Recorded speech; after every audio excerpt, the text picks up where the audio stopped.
virus yang dahsyat di zaman ini melebihi yang terjadi di Azusa Street. Pentakosta ketiga akan mengakibatkan penuaian jiwa yang terbesar dan yang terakhir sebelum Tuhan Yesus datang kembali. Pentakosta ketiga akan membangkitkan generasi Yeremia, yaitu anak-anak muda yang dipenuhi roh cinta mati-matian kepada Tuhan Yesus, tidak kompromi terhadap dosa, dan akan bergerak untuk memenangkan jiwa. Pentakosta ketiga lahir di Indonesia dan bergerak ke bangsa-bangsa. Gerakan ini dari timur ke barat dan akan kembali ke Yerusalem. Pentakosta ketiga akan memberikan kuasa untuk menyelesaikan amanat agung, dan setelah itu Tuhan Yesus datang kembali.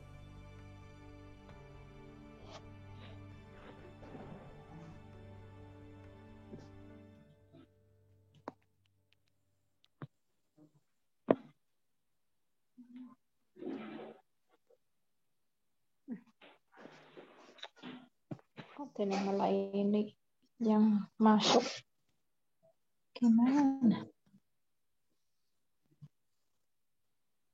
Saya simak. Itu lagi didandanin sama si April.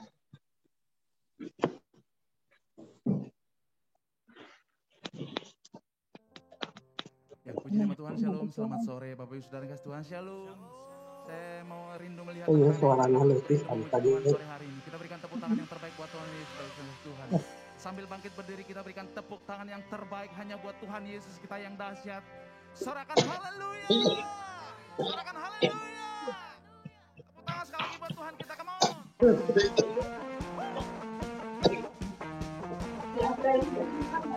Kita punya Tuhan yang benar.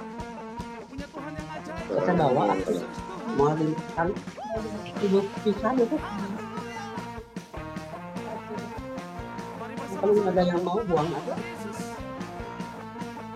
Oh. Katakan dengan iman. Dari Mawasalia sampai Kokole.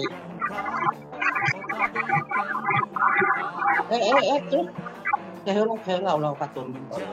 Katakan sama-sama. Saya tuh wakabe setengah beres itu Yang membelaku tadi lain gini.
Sama-sama angkat tangan kita kepada Tuhan. Mengangkatku tinggi, Kau Tuhan yang benar. Dahulu, sekarang, selamanya, janji-Mu tak berubah. Kau Alfa dan Omega, awal dan akhir semesta. Engkau Tuhan yang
tangan sama-sama buat Tuhan Yesus. Sorakan haleluya. Kau kekuatanku, penopang hidupku, janji keselamatan. Kau buktikan kasih setiamu, benteng hidupku. Tak akan ku takut, sebab ku tahu kau besertaku. Namanya Yesus, jaminan hidup. Kau kekuatanku, penopang hidupku, janji keselamatan. Kau buktikan kasih setiamu, benteng hidupku. Tak akan ku takut, sebab ku tahu kau besertaku. Yesus, jaminan hidupku. Boleh sama-sama tepuk tangan buat Tuhan Yesus, Bapak Saudara. Come on.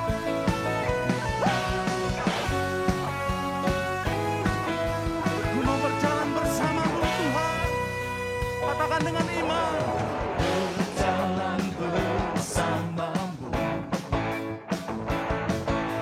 tak akan ku gentar. Tanganmu menopangku, jalani kehidupan. Angkat kedua tangan bersama-sama pada Tuhan. Kau mengangkatku atas gunung batu, kau beriku kemenangan. Semua kau kekuatanku, penopang hidupku, bagi keselamatan. Kau buktikan kasih setiamu, benteng hidupku. Tak akan ku takut, sebab ku tahu kau besertaku. Namanya Yesus, jaminan hidupku. Tepuk tangan sekali lagi buat Tuhan, come on. Sorakan haleluya.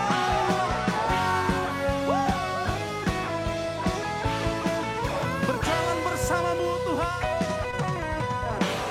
Berjalan bersamamu, tak akan ku gentar. Tanganmu Tuhan, jalani kehidupan. Kau mengangkat tanganku Tuhan Yesus, di atas gunung batu. Kau beriku kemenangan. Kau kekuatanku, penopang hidupku, di keselamatan. Kau buktikan kasih setiamu, benteng hidupku. Tak akan ku takut, sebab ku tahu kau besertaku. Yesus, jaminan hidup. Come on. Boleh sama-sama tepuk tangan di atas kepala buat Tuhan. Come on, gereja Tuhan. Haleluya.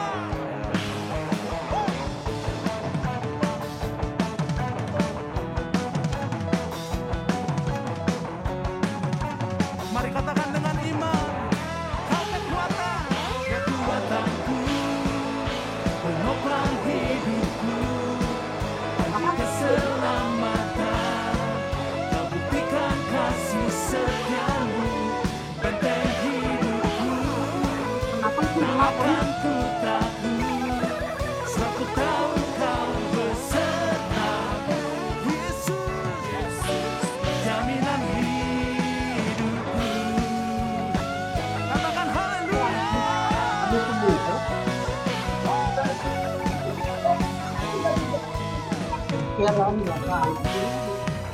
Yang mengalami kemenangan dan sukacita, kita berikan tepuk tangan bagi Tuhan Yesus. Sorak-sorai bagi Dia, katakan haleluya.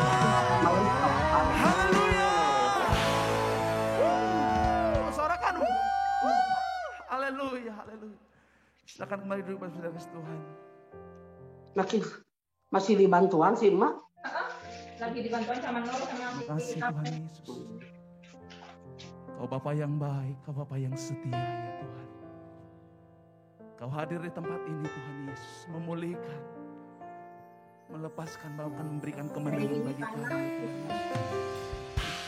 Shikarala bayara la bayara la bara la bara la bara la bara la bara. Hura la bashikara la bara la bara la bara la bara la bara la bashakara la bara. Mari Bapak Ibu Saudara ini kasih Tuhan, sama-sama kita mau datang menyembah Dia sore hari ini. Angkat suaramu, angkat penyembahanmu kepada Dia. Coba hanya Dia yang layak terima pujian, penyembahan kita kepada Dia. Dan Dia layak terima pujian, Dia layak terima penyembahan.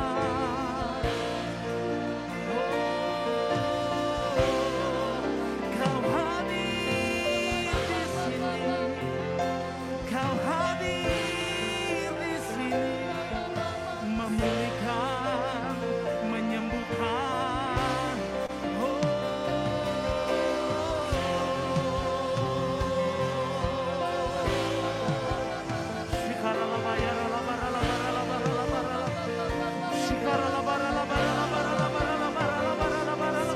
Mari pribadi lepas pribadi datang menyembah Dia sore hari ini.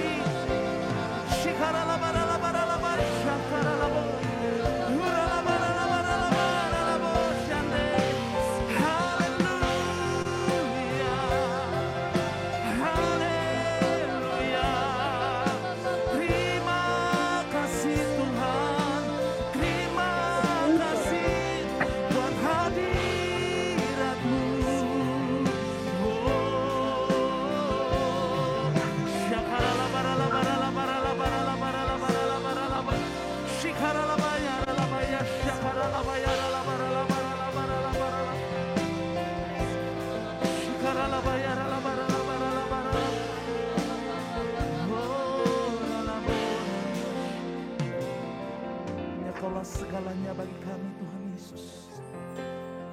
Kaulah pujian penyembahan kami sore hari ini Tuhan.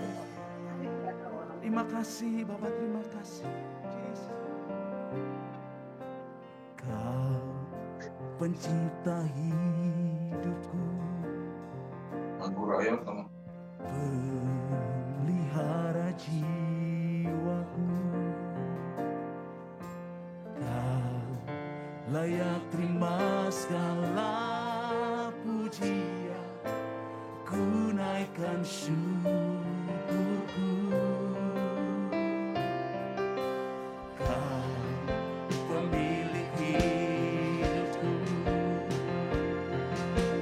dalam kasih setiamu Yesusku. Kau layak terima segala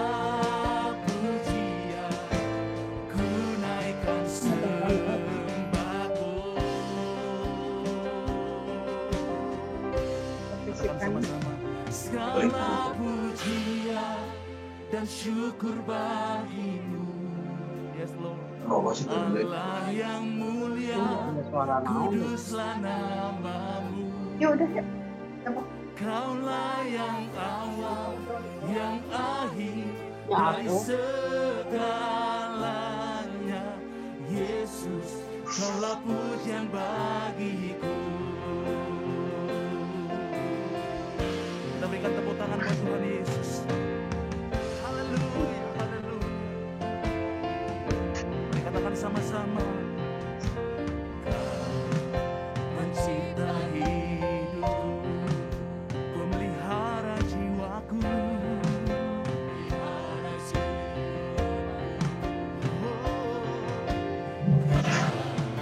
Layak terima segala pujian, ku naikkan syukurku.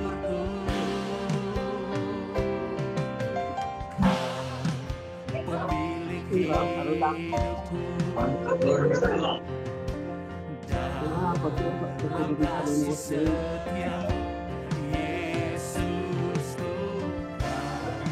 Kau layak terima segala pujian, ku naikkan sembahmu.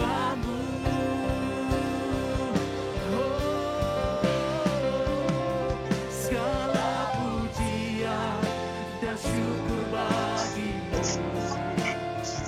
Allah yang mulia, kuduslah namamu. Kaulah yang awal, yang akhir dari segalanya.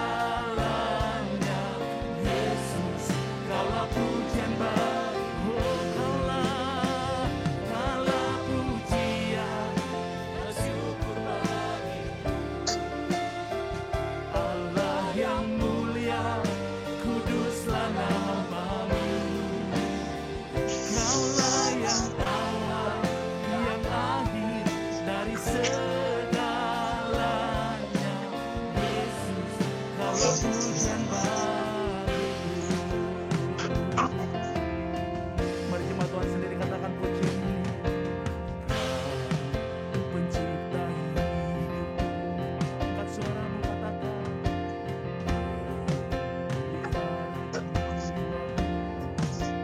Kau layak Tuhan, layak kita segala pujian.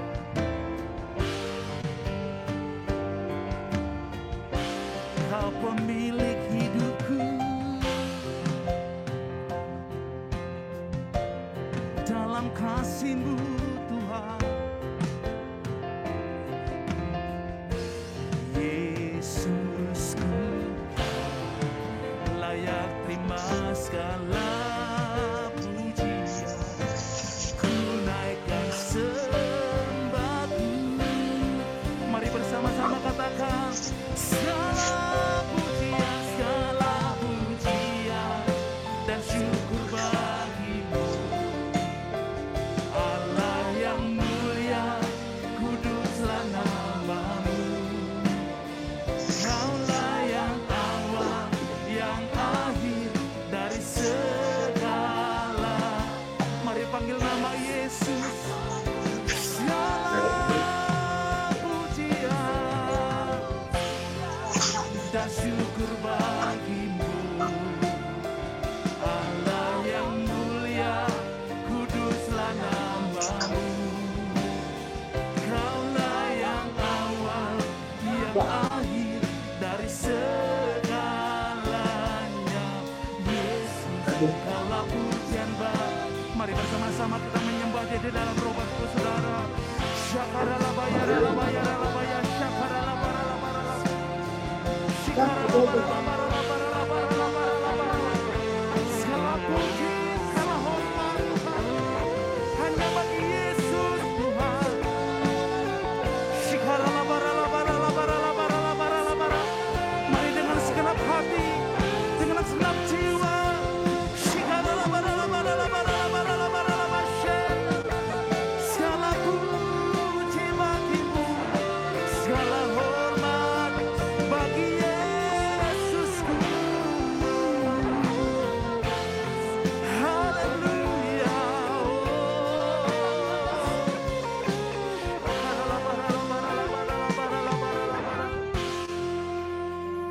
Mari angkat kedua tangan kita sama-sama, saudara.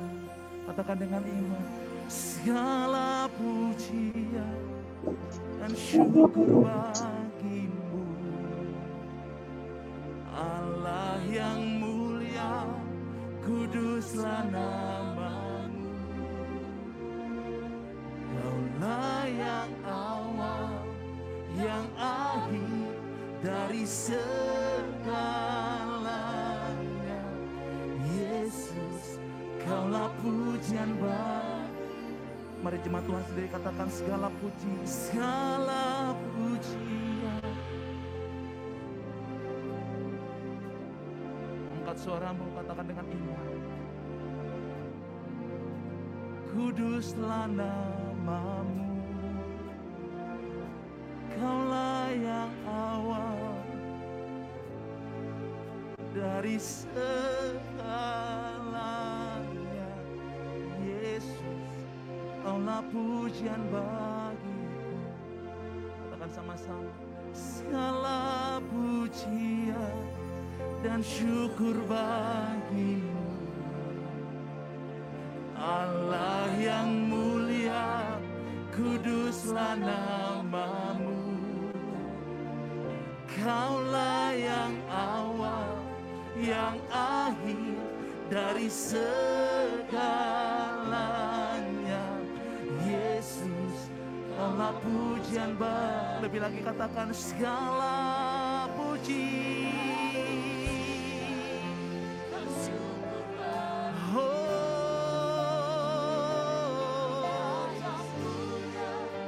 Kuduslah namamu, Kaulah yang awal, yang akhir dari segalanya.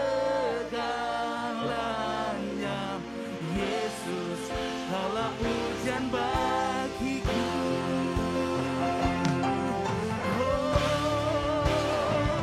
Segala pujian dan syukur bagimu.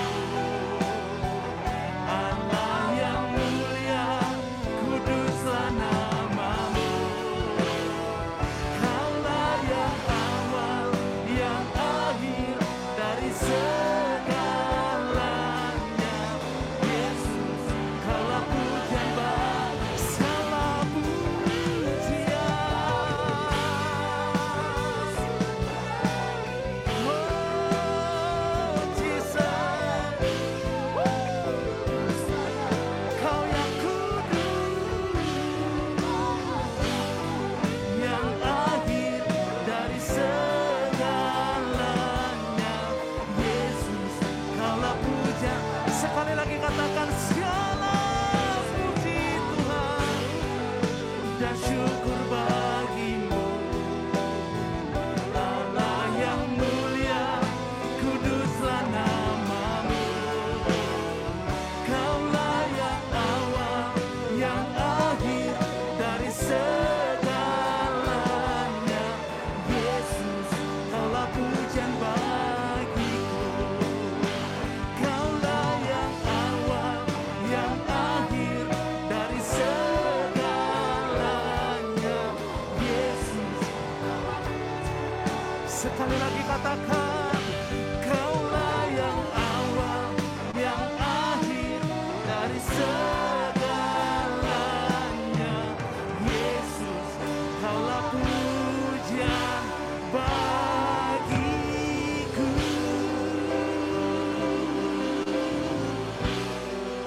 Sorak-sorai buat Tuhan Yesus. Haleluya. Segala puji, segala hormat bagimu. Dan Kau layak ditinggikan selamanya. Haleluya. Haleluya.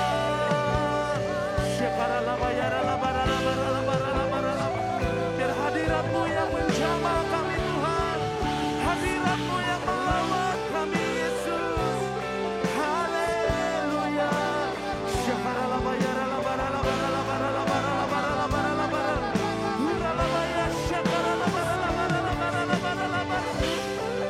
Dipenuhi dengan hadirat-Mu Tuhan, dipenuhi dengan hadirat-Mu Yesus.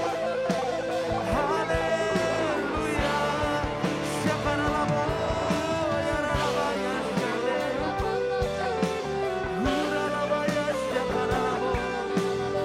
Haleluya. Haleluya. Terima kasih, terima kasih. Kau layak dipuji, disembah. Hosana bagimu ya Tuhan. Terima kasih Yesus. Terima kasih Bapa. Syakarala bayara la bayara la. Syakarala bayara la bayara la bara la bara la bara la bara. Mari terus menyembah Dia Bapak Saudara. Hadirat Tuhan ada di tempat ini, memenuhi setiap hati kita yang rindu menyembah Dia. Penuhi kami ya Roh Kudus, penuhi kami ya Roh Kudus. Para nama ya rala bayara la bayasya para la bara la bara. Oh rala bayara la bayasya para la bayara la bara la bara la bara la bara la. Shikara la bayara la bara ya rala bayasya. Ini bukan ibadah yang biasa-biasa Tuhan.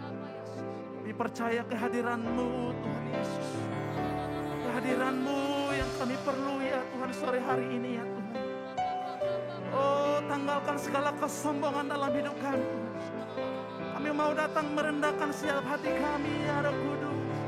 Ampuni kami ya Tuhan. Ampuni kami ya Roh Kudus. Syaharalabayaralabaya. Jesus, Jesus, Jesus. Jesus, ku sembah ku nyanyi Hosana bagi Rajaku yang duduk di tahta.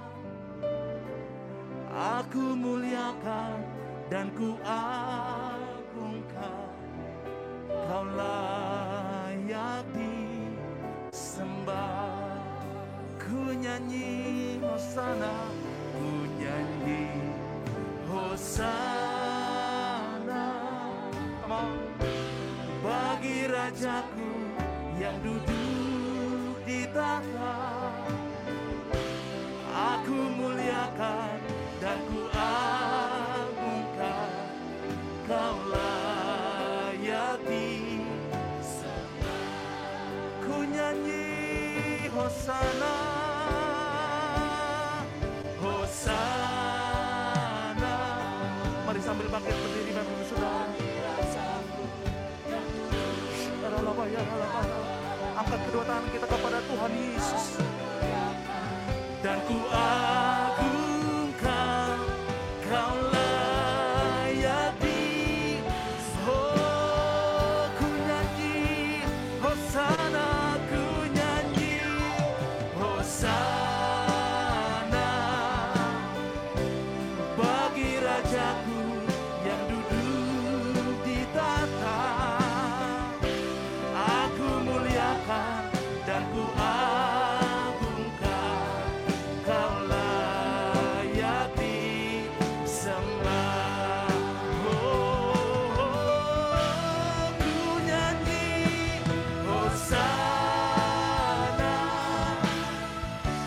bagi Rajaku yang duduk di tahta.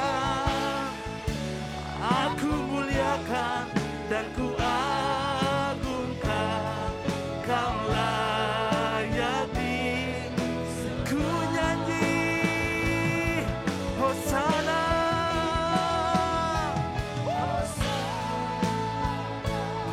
Amin.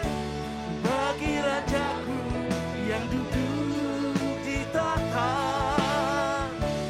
Aku muliakan dan ku agungkan, Kau layak disembah. Kau layak disembah. Kau layak disembah.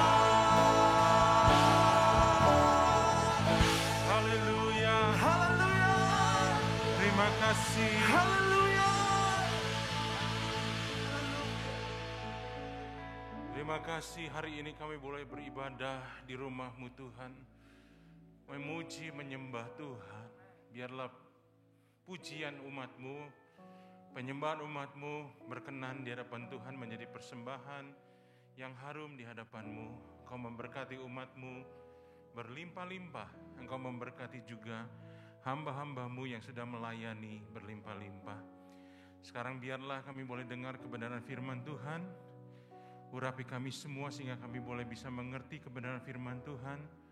Urapi juga hamba-Mu Tuhan dalam segala keterbatasan menyampaikan firman-Mu. Dan kami tolak setiap pekerjaan si jahat yang mencoba mencuri kebenaran firman Tuhan dari hati kami. Di dalam nama Tuhan Yesus, Roh Kudus sendiri satu-satunya yang ada di ruangan ini, yang ada di dalam hidup kami, itu yang akan membimbing kami untuk mengerti kebenaran firman Tuhan. Berbicara Tuhan Yesus, kami siap menerima firman-Mu.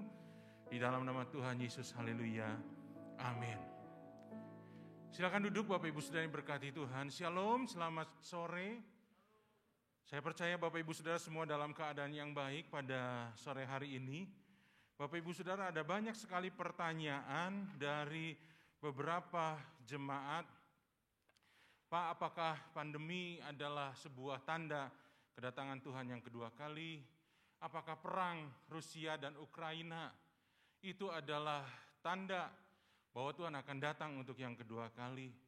Dan bahkan ada yang bertanya apakah vaksin itu adalah tanda dari antikris, sehingga ada beberapa orang Kristen yang tidak mau divaksin, Bapak Ibu Saudara. Nah, mendengar banyak pertanyaan itu, saya hari ini tergerak untuk menyampaikan kebenaran firman Tuhan yang berbicara tentang kedatangan Kristus yang kedua kali. Bapak Ibu Saudara, hari ini saya akan berbicara khotbah pengajaran. Memang bahannya cukup banyak, Bapak Ibu Saudara, itu sebabnya saya akan coba pakai waktu yang ada. Mungkin saya bicara agak cepat, Bapak Ibu, saya berharap bisa mengikutinya. Dan mari kita belajar, Bapak Ibu Saudara, bahwa kedatangan Tuhan yang kedua kali ini adalah sesuatu yang sangat penting untuk kita persiapkan. Mari kita lihat yang pertama, ini janji firman Tuhan di dalam Yohanes pasalnya yang ke-14 ayatnya yang ketiga. Alkitab berkata, dan apabila aku telah pergi ke situ dan telah menyediakan tempat bagimu, aku akan datang kembali dan membawa kamu ke tempatku, supaya di tempat di mana aku berada, kamu pun berada. Bapak Ibu Saudara, ketika kita bicara soal soal kedatangan Tuhan yang kedua kali, maka ada dua ranah yang harus kita perhatikan. Ranah yang pertama berbicara ranah iman. Kita percaya bahwa semua yang ditulis di Alkitab, baik kedatangan Tuhan yang pertama yang sudah terjadi, dan kedatangan Tuhan yang kedua yang akan terjadi, itu adalah ya dan amin. Setiap nubuatan, setiap apapun yang ditulis di dalam Alkitab tentang kedatangan Tuhan yang kedua kali, pasti digenapi. Itu adalah ranah iman, Bapak Ibu Saudara. Nah, yang kedua adalah ranah penafsiran. Ya, ini ditafsirkan. Contohnya binatang dari dalam laut itu apa? Ya, siapa antikris dan seterusnya. Nah, itu adalah masuk ke ranah penafsiran. Banyak yang punya penafsiran masing-masing, tidak perlu diperdebatkan, Bapak Ibu Saudara. Yang saya mau bagikan adalah penafsiran menurut GBI. Gereja Bethel Indonesia, di mana kita berinduk kepada sinode ini. Ya, jadi Bapak Ibu Saudara, nanti kita akan lihat ada ranah iman itu berbicara tentang isi Alkitab. Semua kita percaya akan digenapi. Tapi kalau penafsiran, Bapak Ibu Saudara bisa lihat nantinya. Kenapa? Karena setiap hari perkembangan sejarah manusia, kehidupan manusia itu terus berubah, Bapak Ibu Saudara ya. Dulu seperti ini, sekarang ternyata dengan kemajuan teknologi ada banyak perubahan. Contohnya dulu orang berpikir bagaimana Injil bisa diberitakan ke seluruh dunia. Dulu agak bingung Bapak Ibu Saudara, tapi sekarang dengan teknologi televisi, teknologi media informasi, itu memungkinkan semuanya terjadi. Rupanya memang itu tahap demi tahap yang Tuhan buka buat kita. Satu tahap demi satu tahap supaya kita bisa mengerti akan rencana Tuhan. Nah, mari kita lihat Bapak Ibu Saudara, ini yang pertama adalah ranah iman. Berbicara bahwa Tuhan itu ya sendiri yang berjanji, aku akan datang kembali. Tuhan akan datang kembali, ini ranah iman. Ya, bukan penafsiran. Karena apa? Karena ini tidak perlu ditafsirkan. Yesus sendiri yang berkata, aku akan datang kembali. Untuk apa? Untuk membawa kamu ke tempatku. Karena Tuhan ingin di mana Dia berada, di situ pun kita berada. Jadi Bapak Ibu Saudara, sebagai orang percaya, mari kita atur mindset kita bahwa dunia bukanlah tujuan akhir hidup kita. Jangan terobsesi dengan dunia ini Bapak Ibu Saudara. Kita harusnya terobsesi dengan Yesus. Di mana Yesus berada, kita ada di sana. Di mana Tuhan berada, nanti kita akan lihat dari sampai pada akhirnya. Nah, mari kita lihat sekarang Bapak Ibu Saudara. Kedatangan kembali Tuhan Yesus, yang pertama adalah kedatangannya itu segera. Dalam Wahyu pasal 22 ayat 20 berkata, Ia yang memberi kesaksian tentang semuanya itu berfirman, ya aku datang segera. Amin, datanglah Tuhan Yesus. Jadi Bapak Ibu Saudara, ini janji Tuhan, ini ranah iman. Tuhan datang segera. Ada yang mungkin berkata dalam hatinya, Pak, dari dulu juga banyak pendeta sudah ngomong Tuhan datang segera, Tuhan datang segera. Tapi mana buktinya? Katanya tahun 2000, 2012, sekarang udah 2022, Tuhan belum datang. Jangan lupa Bapak Ibu Saudara bahwa kedatangan Tuhan itu sifatnya dua. Yang pertama global untuk seluruh dunia. Yaitu ketika Tuhan turun dari surga ke awan-awan untuk menjemput gerejanya. Tapi yang kedua adalah kedatangan Tuhan secara personal, masing-masing. Tuhan akan datang dalam hidupmu dan memanggil kita kembali pulang. Yaitu ketika kita meninggal dunia. Itu kan akan terjadi dalam hidup kita Bapak Ibu Saudara. Dan mungkin segera kita tidak tahu waktunya. Jadi kata segera itu membuat kita selalu berjaga-jaga. Karena ini yang terus diterapkan dari zaman Kisah Para Rasul. Mereka selalu berkata, Yesus akan datang segera. Itu sebabnya mereka terpacu untuk memberitakan Injil, untuk hidup benar, mempersiapkan dirinya. Karena walaupun Tuhan tidak datang di dalam hidup mereka secara global, tapi Tuhan pasti datang dalam hidup kita secara personal. Yang kedua Bapak Ibu Saudara, kedatangan kembali Tuhan Yesus disaksikan oleh semua orang. Dalam Wahyu pasal 1 ayat yang ke-7 dikatakan, lihatlah, ia datang dengan awan-awan dan setiap mata akan melihat dia, juga mereka yang telah menikam dia, dan semua bangsa di bumi akan meratapi dia. Ya, amin. Kedatangan Tuhan akan dilihat, disaksikan semua orang. Tidak ada yang bisa menyangkal lagi. Saya sangat percaya Bapak Ibu Saudara bahwa satu kali akan datang waktunya di mana semua akan memandang kepada Tuhan. Dan semua lutut akan bertelut. Dan semua lidah akan mengaku Yesus adalah Tuhan.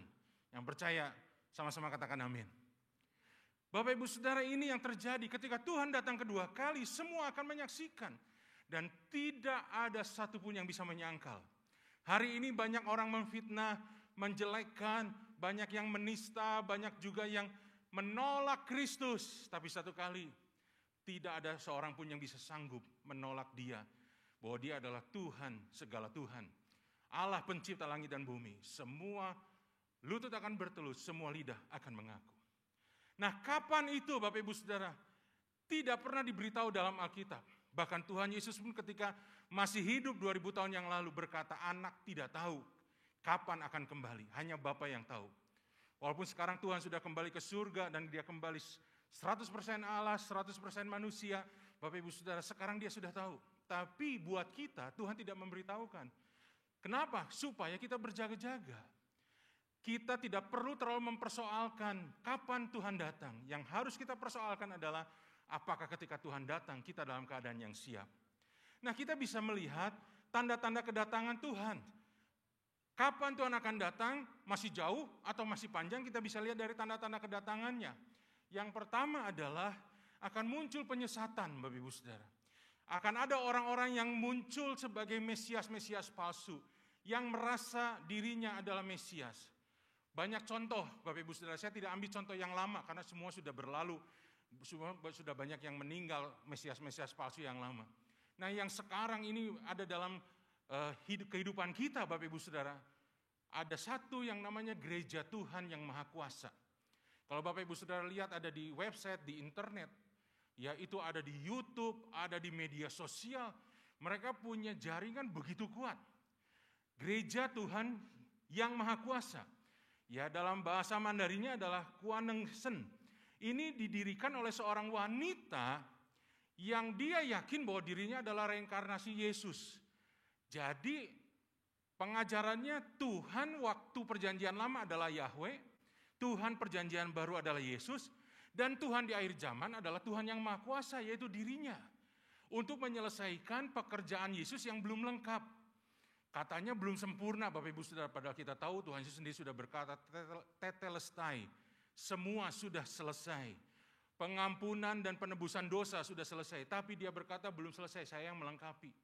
Nah ini Bapak Ibu Saudara ya, Mesias-Mesias palsu mulai muncul, banyak ajaran sesat yang menyesatkan. Saya juga harus beritahu, ini harus beritahu terang-terangan supaya Bapak Ibu Saudara sebagai jemaat Tuhan tidak salah di dalam mengambil keputusan. Salah satunya yang terkenal di Bandung ini adalah Saksi Yehova, Bapak Ibu Saudara. Ya, tempatnya ada di depan IP, Jalan Dr. Susilo kalau saya tidak salah. Balai Kerajaan Saksi-Saksi Yehova. Kita katakan itu sesat, kenapa? Karena mereka tidak mengakui Yesus sebagai Tuhan. Mereka hanya akui Yesus sebagai manusia saja. Dan mereka tidak mengakui Roh Kudus adalah Allah, pribadi Allah yang ketiga dari Allah Tritunggal. Mereka mengakuinya Roh Kudus hanyalah kuasa yang keluar dari Bapa, dari Yahweh. Ya, itu sebabnya kita katakan sesat karena mereka tidak mengakui Yesus sebagai Tuhan. Ini akan muncul, sudah muncul Bapak Ibu Saudara. Yang kedua adalah makin banyaknya peperangan. Nah, salah satunya adalah peperangan Rusia dan Ukraina, Bapak Ibu Saudara. Memang itu adalah tanda, salah satu tanda bahwa kedatangan Tuhan itu sudah semakin singkat. Ada pemberontakan, ada desas-desus tentang perang. Gempa bumi dan kelaparan, Bapak Ibu. Ya, musibah terjadi. Kita baru saja melalui 2 tahun masa pandemi. Musibah terjadi, bencana alam terjadi, gempa bumi terjadi, kelaparan terjadi. Ini semua sedang dialami oleh seluruh dunia. Yang keempat, adanya kehidupan yang begitu materialistis dan hedonisme. Semuanya berbicara hanya tentang uang, uang, dan uang. Bapak Ibu Saudara tahu ya, sekarang ini sedang serame cara cepat jadi kaya. Jadi kaya nggak salah Bapak Ibu Saudara, tapi caranya Tuhan berikan buat orang-orang yang diberkati itu adalah proses. Mereka melakukan itu tahap demi tahap. Mereka memupuk dulu karakter kayanya dalam hidup mereka, baru kekayaan secara materi akan mengikuti. Sekarang ini semuanya dibikin serba tidak ada proses, serba singkat. Pokoknya yang penting jadi kaya. Pokoknya yang penting punya duit. Dipamerkan semuanya Bapak Ibu Saudara. Apa yang terjadi? Terjadi hari-hari ini kita bisa melihat. Hedonisme terjadi di mana-mana. Pesta pora. Kita melakukan ucapan syukur ketika ada berkat Tuhan, itu bagus. Tapi banyak sekarang dunia melakukan pesta pora, kemabukan, dan jatuh dalam berbagai macam dosa. Yang kelima, adanya peningkatan ledakan penduduk di dunia. Ya, terjadi banyak kelahiran Bapak Ibu Saudara yang mungkin sudah sukar untuk dikendalikan. Yang keenam, terjadinya percepatan kemajuan pengetahuan manusia. Dari mesin uap yang pertama sampai mesin-mesin berikutnya ditemukannya cukup lama, tahunan bahkan bisa puluhan tahun. Tapi sekarang Bapak Ibu Saudara lihat teknologi begitu cepat berubah. Ya, teknologi yang tadinya diperkirakan masih lama, ternyata dalam waktu yang singkat itu sudah ada. Teknologi bisa menjangkau semua hari-hari ini. Kecepatan kemajuan pengetahuan manusia begitu luar biasa. Yang ketujuh, penyatuan berbagai sistem dan pola pemerintahan di dunia yang berpuncak bersama-sama melawan Tuhan. Banyak orang mulai membangun sebuah kesatuan seperti Menara Babil. Jangan berserak, kita kumpul di satu tempat, mendirikan bangunan yang sampai ke langit, itu artinya melawan Tuhan. Ini banyak terjadi. Yang kedelapan, Bapak Ibu Saudara, adalah meningkatnya aktivitas roh jahat. Kita selalu ada hidup dalam peperangan rohani hari-hari ini. Jangan lengah Bapak Ibu. Yang kesembilan, terjadi kemurtadan. Orang berani meninggalkan iman hanya demi jodoh, hanya demi uang, hanya demi karir, hanya demi jabatan, hanya demi kekuasaan. Orang berani tinggalkan imannya. Banyak orang murtad hari-hari ini. Yang ke-10, penyimpangan seksual sekarang terjadi di mana-mana. Pornografi Bapak Ibu Saudara itu dengan mudah bisa ditemukan dimanapun, bahkan di media-media sosial yang biasa kita pakai. Banyak sekali terjadi penyimpangan seksual dan rekayasa teknologi di dalam binatang maupun tumbuhan. Ada yang sudah berkata bisa cloning hewan Bapak Ibu Saudara. Nah, 10 tanda ini memang negatif semuanya.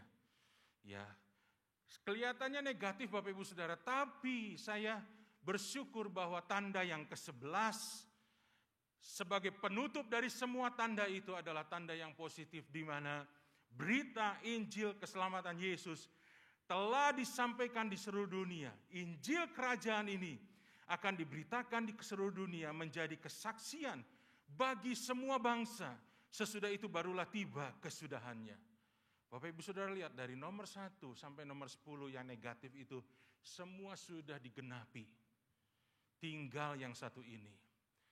Tadi saya katakan di awal, di zaman dulu orang masih bingung bagaimana Injil kerajaan ini bisa diberitakan seluruh dunia. Tapi hari ini melalui teknologi, ya dunia memakainya untuk menghancurkan karakter dan kehidupan manusia. Tapi Tuhan memberikan hikmat buat gerejanya untuk memakai teknologi ini justru memberitakan Injil kemana-mana. Kalau Bapak Ibu Saudara punya Instagram, punya Facebook, punya media sosial, jangan lagi mempostingkan hal-hal yang tidak ada gunanya Bapak Ibu Saudara.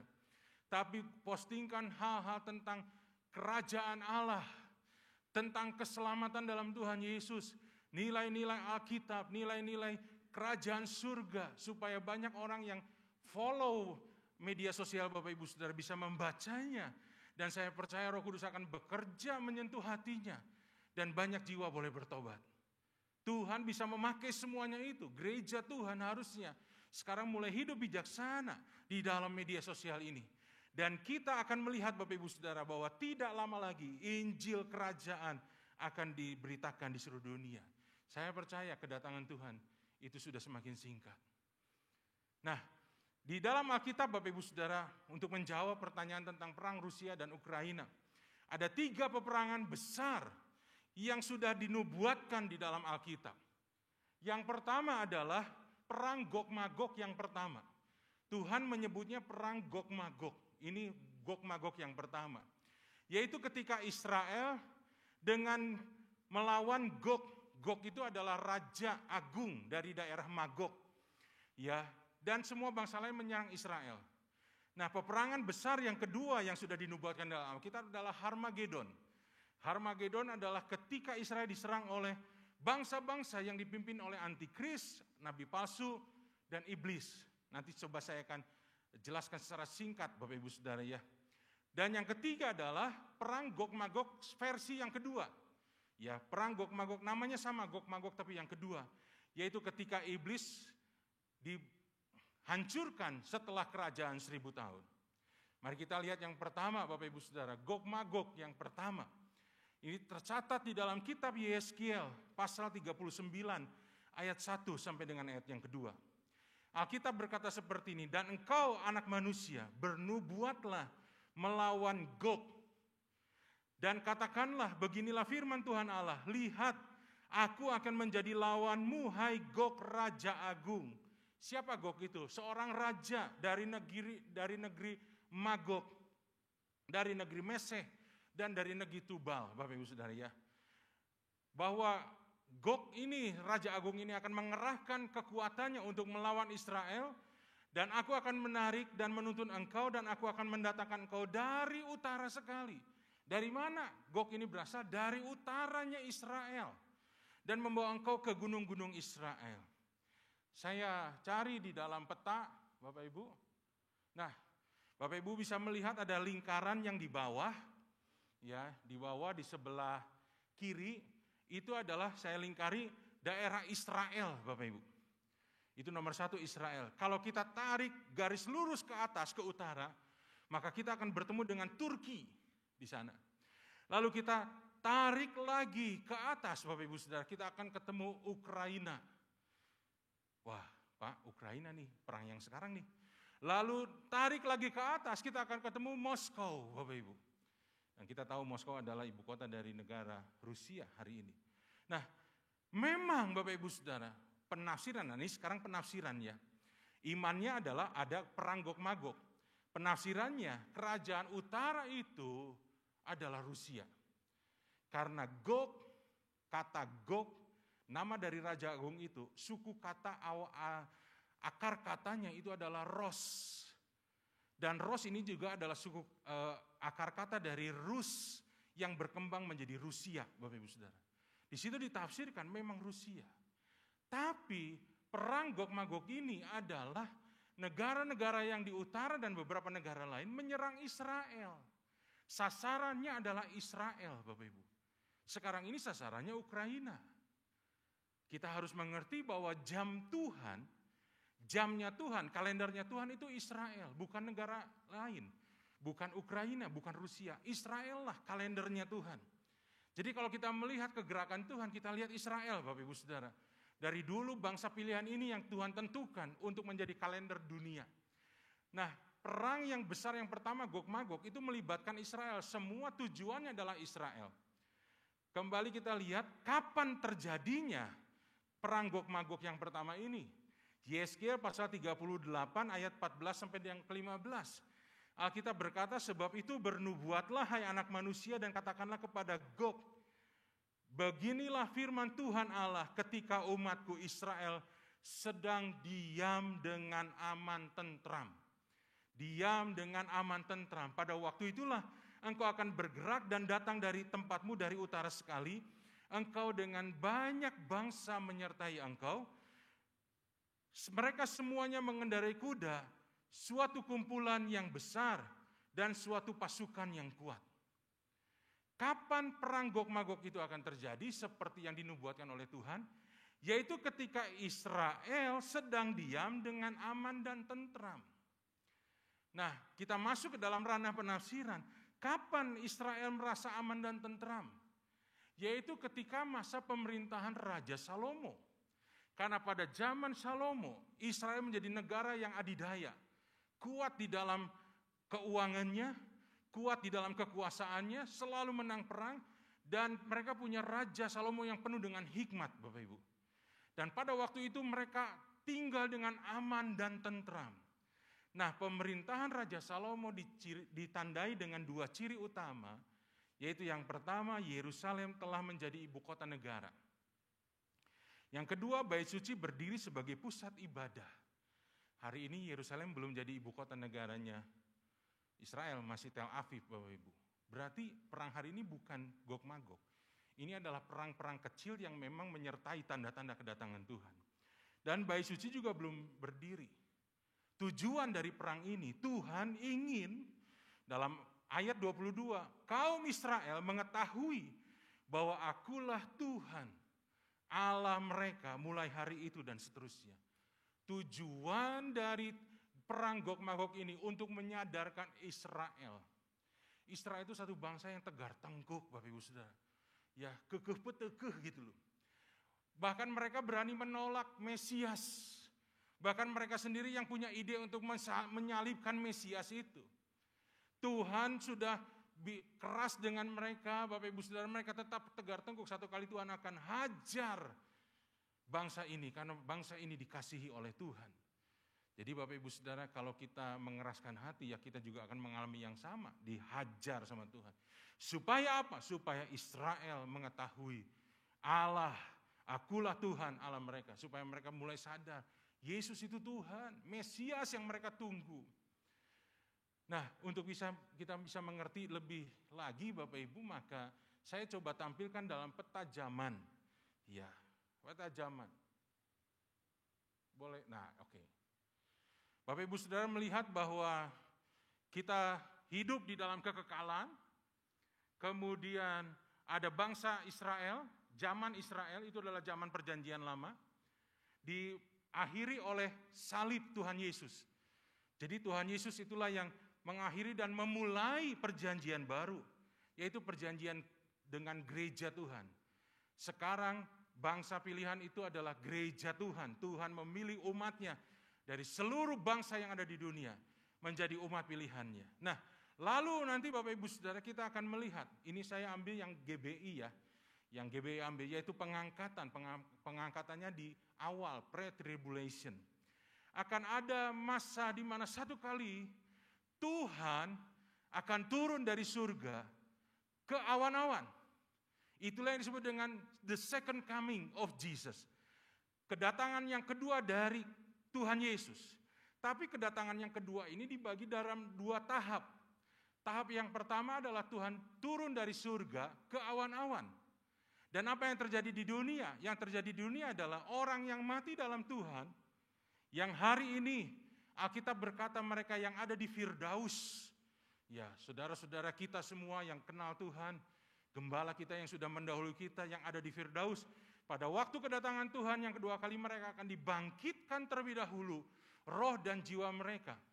Kemudian ketika mereka sudah bangkit, maka bersama-sama dengan kita, mereka akan diberikan tubuh kemuliaan, sedangkan kita yang masih hidup, tubuh jasmani ini akan diubah sekejap mata dengan tubuh kemuliaan. Sehingga kita bisa terangkat ke awan-awan, bertemu dengan Tuhan di awan-awan itu. Dan akan terjadi pujian penyembahan, lalu ada tahta pengadilan Kristus, dan ada perjamuan kawin anak domba. Di mana Bapak Ibu Saudara sebagai gereja Tuhan adalah mempelai wanita, sedangkan mempelai prianya adalah Tuhan Yesus. Pak, gimana caranya nanti pernikahannya? Saya juga belum tahu Bapak Ibu Saudara, nanti kita akan alami saja. Apa ada gedungnya Pak, ada makanannya, ada resepsinya, yaitu pola dunia Bapak Ibu Saudara. Secara rohani saya tidak bisa menjelaskannya. Kita nanti sama-sama akan melihatnya. Amin Bapak Ibu Saudara. Semua kan ingin diangkat ya. Nah, setelah pengangkatan itu terjadi Bapak Ibu Saudara, maka muncullah antikris. Kita sudah diangkat, Tuhan Yesus sudah datang untuk tahap yang pertama, belum Bapak Ibu Saudara. Makanya sekarang ini belum zaman antikris. Ya, jadi jangan takut. Vaksin itu bukan tanda antikris. Sekalipun ada beberapa orang yang memakai teori konspirasi mengatakan bahwa itu adalah tanda antikris. Tanda antikris itu, Alkitab berkata itu adalah angka bilangan manusia yang ada di tangan kanan dan ada di dahi. Bapak Ibu Saudara disuntik vaksinnya di mana? Ada yang disuntik di dahi di sini Bapak Ibu? Nggak akan tembus ini, ada tulang tengkorak, gimana caranya? Sakit luar biasa. Di sini kan, di pangkal lengan kita di atas, di kiri. Bukan juga di tangan kanan. Jadi jangan takut. Bapak Ibu Saudara, vaksinasi adalah program pemerintah untuk menyelesaikan masalah pandemi ini. Supaya pandeminya tidak berlanjut terus-menerus. Kita akan bergerak ke endemi dan akhirnya penyakit ini menjadi penyakit yang biasa. Seperti flu Spanyol yang pernah jadi pandemi, sekarang jadi flu biasa. Nanti juga kita berdoa berharap semuanya kembali seperti dulu Bapak Ibu Saudara ya. Bahkan ada pekerjaan Tuhan yang lebih besar lagi yang akan kita lihat setelah era masa pandemi ini berakhir. Jadi vaksin Bapak Ibu Saudara bukanlah tanda antikris. Kita sarankan setiap jemaat Tuhan, pelayan-pelayan Tuhan, ikut vaksin itu. Supaya apa? Kita sehat. Pak, kan kalau nggak divaksin kita nggak bisa ke mall. Sama seperti antikris juga kan. Kalau nggak terima tanda itu nggak bisa berdagang atau berjual beli. Itu beda Bapak Ibu. Yang disebut dengan tidak bisa berdagang berjual beli pada zaman antikris itu ketika tidak mau menerima tanda. Itu bicara soal kebutuhan hidup. Kita nggak bisa jual, nggak bisa beli sehingga akhirnya kita tidak punya barang-barang kebutuhan hidup dan akhirnya kita mati. Karena kita nggak punya. Jadi terpaksa mereka yang tertinggal nanti tergantung imannya. Tapi kalau sekarang Bapak Ibu Saudara nggak divaksin kan nggak boleh ke mall. Emangnya kalau kita nggak ke mall kita akan mati? Kan tidak juga Bapak Ibu Saudara. Jadi ini belum masa antikris. Karena nanti antikris akan muncul seorang tokohnya. Pemimpin dunia yang akan membawa damai yang semu. Dan akan ditemani oleh nabi palsu. Seorang pemimpin agama dunia Bapak Ibu Saudara yang membawa agama kompromi. Nanti tidak akan lagi ada agama-agama yang seperti sekarang. Semuanya agama kompromi. Kompromi satu dengan yang lain dan kompromi juga dengan dosa. Dan nanti ada iblis yang akan menjadi tritunggalnya iblis. Untuk melawan tritunggalnya Tuhan. Kita kenal tritunggal Allah kan? Bapa, Anak, dan Roh Kudus. Nanti akan muncul di masa antikris 7 tahun itu. Di mana ada iblis, ada antikris, dan ada nabi palsu. Tiga juga. Tritunggal iblis Bapak Ibu Saudara. Nah disitulah antikris akan datang ke Israel. Dan mereka akan menawarkan, antikris akan menawarkan, ayo jadikan Yerusalem sebagai ibu kota negaramu, dan kita akan bangun bait suci. Nah disitulah Bapak Ibu Saudara yang tadi dikatakan, ketika Israel aman dan tentram, di mana bait suci mulai terbangun, di mana Yerusalem menjadi ibu kota negara, disitulah dimulai Bapak Ibu Saudara perang Gog Magog. Kenapa? Tuhan ingin menyadarkan, bukan itu Mesias yang sebenarnya. Bahkan ketika nanti bait sucinya sudah terjadi, antikris ini akan masuk ke tempat yang maha kudus dan berdiri di atas tabut perjanjian. Itu tabut perjanjian itu sangat sakral bagi orang Yahudi. Dan dia akan berkata, ini aku, akulah Allah, sembahlah aku. Kata antikris. Di situ mereka sadar bahwa ini bukan Tuhan yang sebenarnya. Ini adalah Mesias palsu. Dan akhirnya orang Yahudi Bapak Ibu Saudara dan orang Kristen yang tertinggal saat itu mengalami penyiksaan yang luar biasa untuk mereka mempertahankan imannya.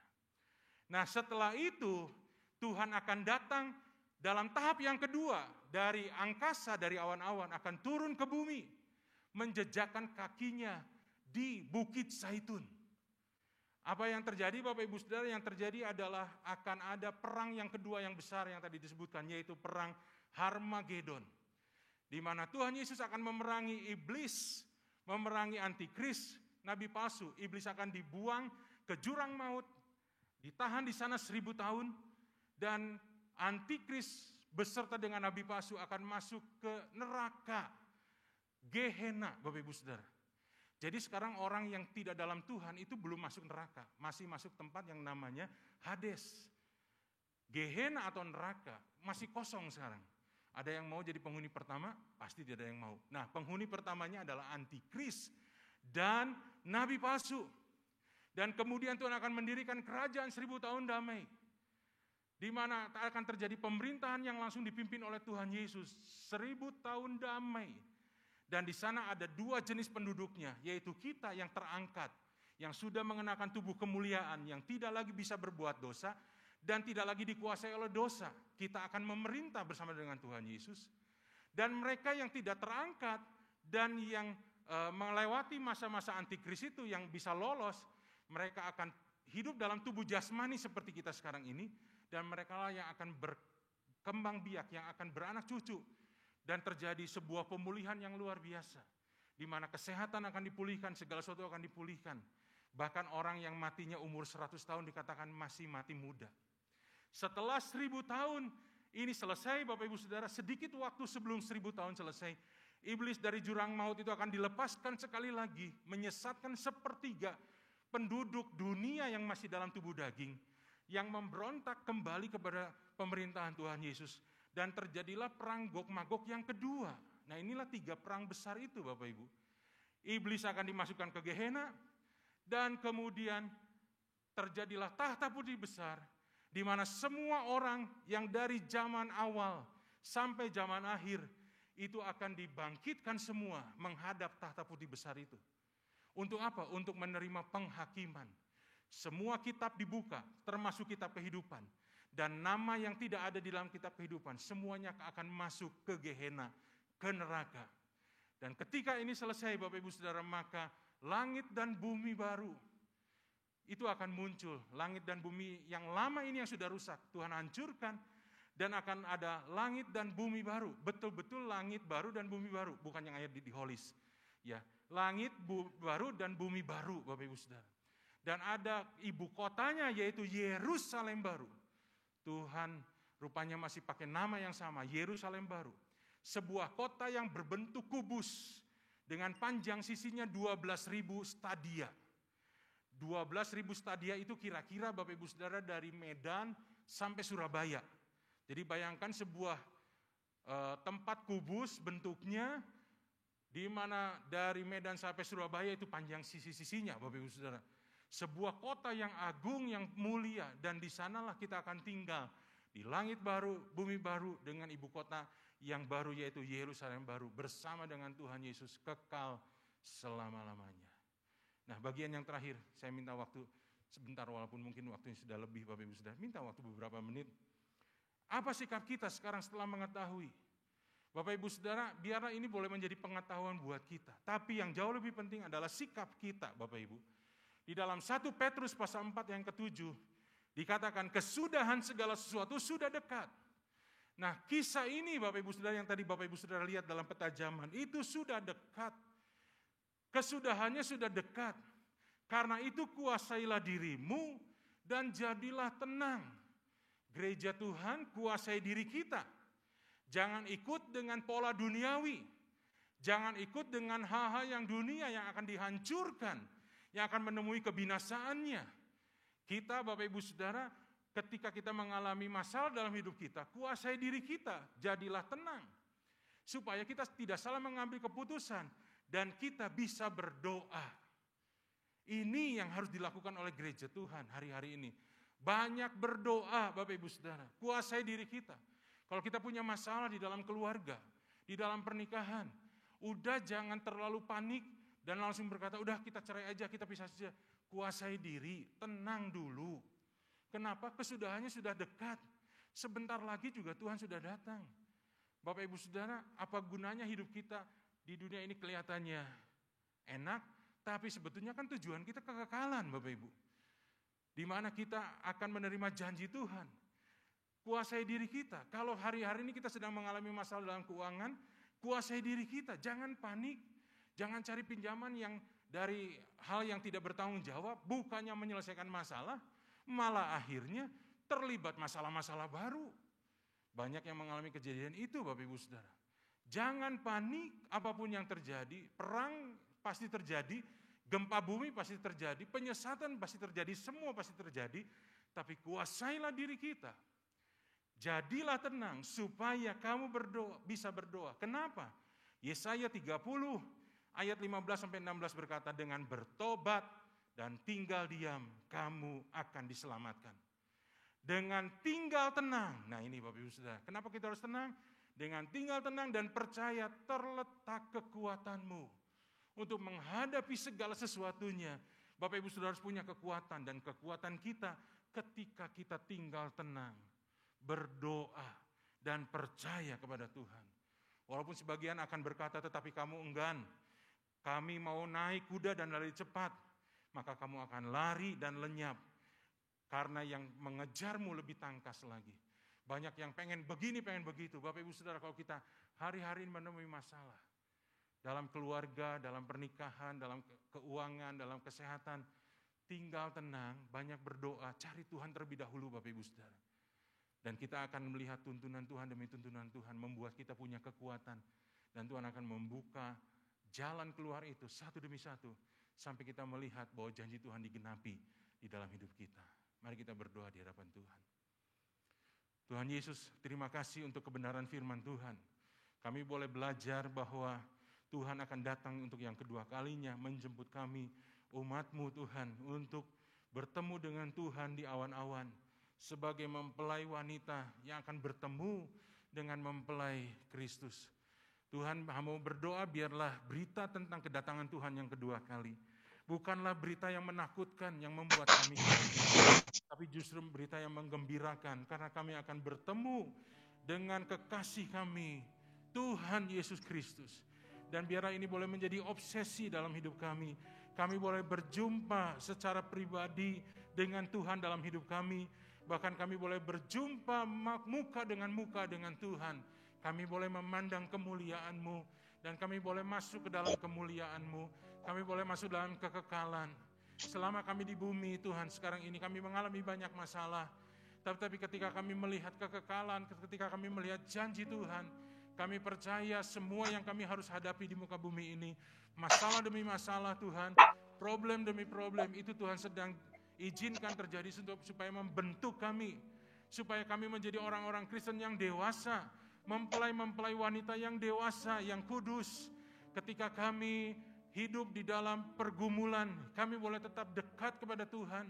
Kami boleh mencari Tuhan terlebih dahulu untuk mendapatkan tuntunan-Mu bagaimana menyelesaikan masalah itu. Kami bisa tetap tenang, kami bisa tetap menguasai diri kami, karena kami percaya Roh Kudus yang memberikan kekuatan, Roh Kudus yang memberikan penghiburan dan damai sejahtera dalam hidup kami.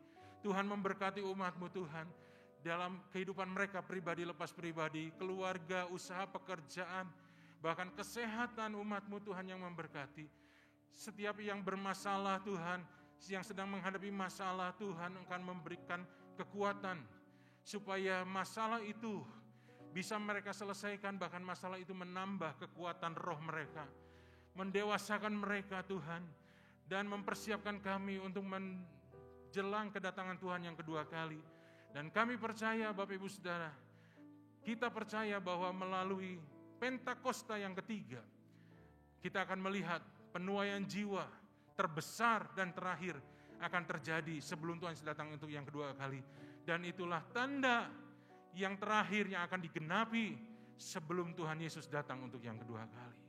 Terima kasih Tuhan, kuatkan hati umat-Mu. Di dalam nama Tuhan Yesus kami berdoa dan mengucap syukur.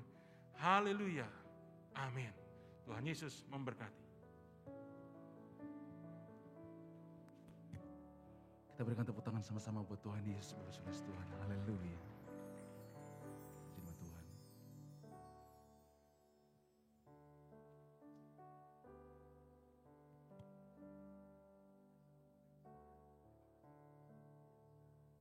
Menyampaikan kebenaran firman Tuhan mengenai kedatangan Tuhan Yesus yang kedua kali ini, saudara. Supaya kita tidak terjebak di dalam ajaran-ajaran palsu yang salah, yang kita tidak ketahui.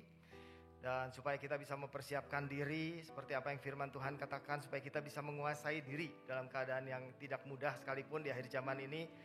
Sehingga kita menjadi tenang, percaya, kita dapat berdoa dan melaluinya kita mendapat kekuatan untuk menghadapinya. Ya, terima kasih buat firman Tuhan yang sudah disampaikan. Ada beberapa pengumuman kegiatan buat minggu ini. Hari Selasa seperti biasa ada cool yang bisa Bapak Ibu Saudara ikuti. Juga hari Rabu ada healing worship online yang diadakan pada pukul 19. Saudara bisa mengajak saudara-saudara kita yang sakit, yang dalam masalah untuk bisa mengikuti kebaktian tersebut. Dan kalau ada beban-beban doa juga bisa disampaikan. Untuk hari Kamis juga ada kegiatan Barsi BEC online prayer meeting setiap pukul 7. Bapak Ibu sekalian juga bisa lihat di Instagram daripada GBI BEC, saudara, untuk dapat link dan juga Zoom meeting dan juga passwordnya, saudara. Dan juga di hari Sabtu diadakan rumah doa hari Sabtu yang bisa diikuti juga secara online di GBI Aruna setiap pukul 10. Ya. Minggu depan juga kami mengundang Bapak Ibu sekalian untuk kita sama-sama bisa beribadah di tempat ini untuk memuji, memuliakan Tuhan, mencari wajah Tuhan, juga belajar kebenaran firman Tuhan bersama-sama. Dan sore hari ini juga kita diberikan kesempatan untuk memberikan persembahan, baik secara virtual atau secara fisik. Secara virtual mungkin Bapak Ibu sekalian bisa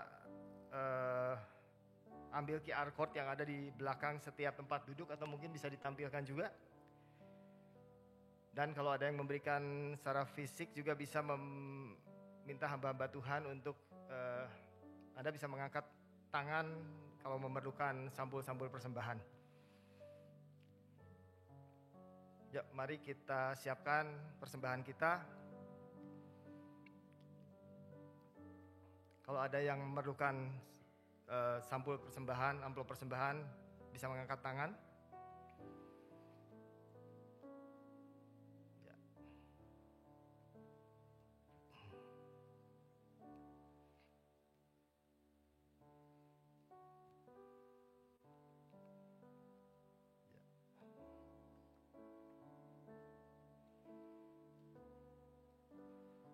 Sambil mempersiapkan persembahan kita, yuk kita bangkit berdiri, kita juga akan akhiri ibadah hari ini.